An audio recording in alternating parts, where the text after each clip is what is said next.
Hi there, my name's Stuart Garlick and this is the first video I'm going to be doing in Premier League and Champions League and La Liga, Serie A, Bundesliga, whatever you want me to talk about, I will be talking about here.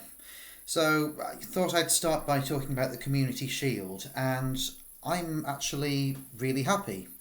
I'm really happy because one of my betting predictions came right here. Now, I said in my preview that Arsenal would win by a 1-goal margin, or at least I advised you to bet on that. And it's actually happened.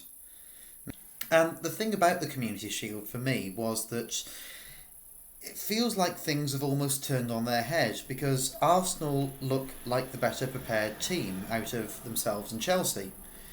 And every other previous season, Chelsea has looked like an absolute machine, an absolute powerhouse, and Arsenal has been the one with those flirty sort of attacking final third midfielders and not very much in defence.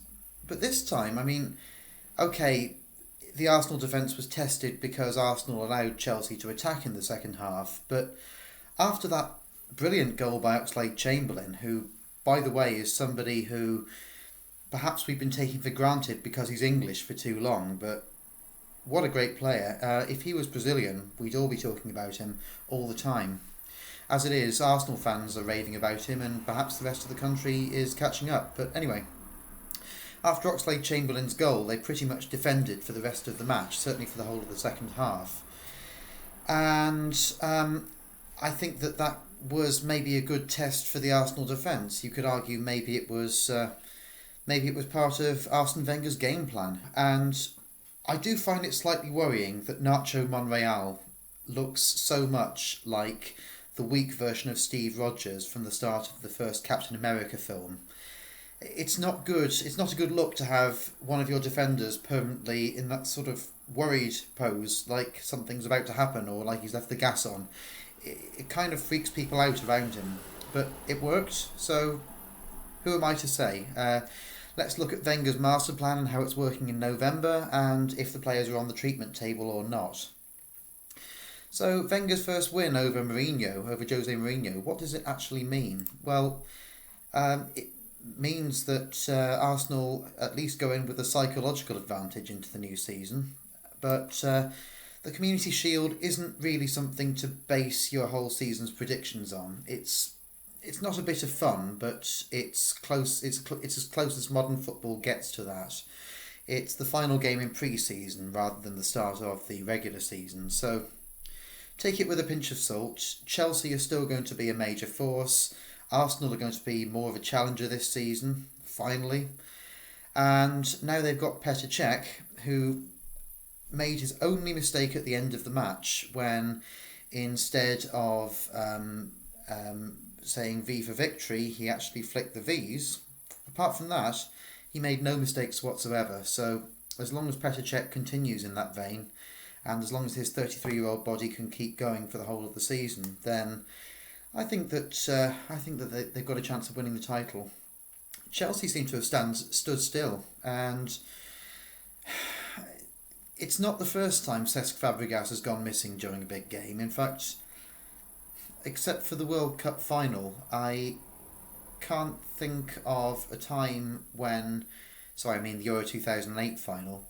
I can't think of a time when Cesc Fabregas has not gone missing in a big game. Maybe you can write in and tell me why I'm wrong on that. Please do, in fact. But he really went missing in this one, and the worry for Mourinho would be if after that summer's rest he hasn't come back completely fresh, because when he looked weary and when he looked overused at the end of last season, we all said, well, let him have a tournament-free summer, let him go on holiday, he'll be good for the new season. If that's not the case, I think that Jose has a problem there. Okay, so moving on to the Premier League, and I'm just going to talk about a few key matches that I want you to look at. Aston Villa against Bournemouth, or Bournemouth against Aston Villa, I should say. Aston Villa debuting a few players. They might even get to debut Emmanuel Adebayor if he's fully signed on by them. Adebayor is a bit like an all-you-can-eat Chinese buffet. He looks great, he gives you instant satisfaction to begin with, And then after a while, he provokes these feelings of loathing in people. And I just wonder how long it will be before Adebayor goes off the boil and decides that he's not being paid enough, or he's not happy with the club's training facilities or whatever, and he gets banished to the reserves again. But we shall see. Tim Sherwood, he's a good manager. He's a good manager at keeping clubs up. He's a good manager at keeping clubs at the level that they should be and maybe raising them slightly. But this season will be the proof of the pudding as to whether he can continue that. It's a difficult away match against Bournemouth, and I think that it will really test Aston Villa.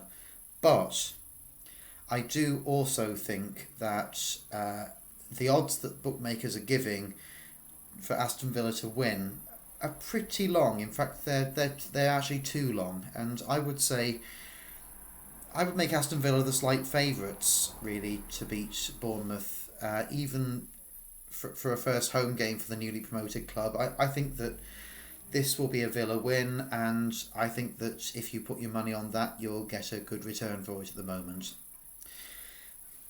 On to the comedy gift that keeps on giving. That's, of course, Tottenham. Now, they got slightly better under Maurizio Pochettino last season, but this season Daniel Levy will look for them to make a step change. In fact, he always looks for his managers to emulate Real Madrid on a tiny budget in the second season, so we'll see what happens. If I were a Man United fan, I'd feel pretty ominous about this opening match against Spurs, particularly as they've signed Toby Alderweireld. He will help the defence, and if they can actually get some attacking thrust and not just rely on Harry Kane so much this season, which they can't, then I can see them doing very well. I can also see them doing very well in this match because United just look like a mess. I mean, it's not just the David De Gea situation, but he was such a talisman for them last season. Looks like he's moving on, but Van Gaal can't move him out the door quickly enough. Same thing with Victor Valdez, and it just feels like Van Gaal is mismanaging the club at the moment. I mean, I know he's seen as this master tactician, but he doesn't seem to have a plan for them. And he seems like a team leader, actually, at someone's workplace who's been told in a people management seminar to be tougher with his team. So there are lots of knee-jerk reactions, there's little long-term plan, but perhaps that's understandable, as he said that he'd be off after 3 years because his wife's getting angry at him. So if he is going to be off after 3 years, why would he have a long-term plan? We shall see what happens anyway, but I would make that a good match to bet on a Spurs win, that first match between United and Spurs. Okay, moving on to Liverpool against Stoke. Now, Liverpool against Stoke, well, we all know about the 6-1. You don't need to be told about the fact that Liverpool lost 6-1 at the end of last season. So it's something that happened. Let's get it out the way. Let's start again this season. However, Brendan Rodgers' signings look a lot like my Football Manager signings. There's multiple decent attackers because he can't make his mind up on what formation to play. This looks like it could be a Stoke home win, especially if Ibrahim Afellay can attack the inevitable gaps in the defence. All this and more will be covered on BookieSmash. If I were to give a top bet for that, I would bet on a Stoke win, and I'd bet on Afellay at least being in the reckoning for a goal there.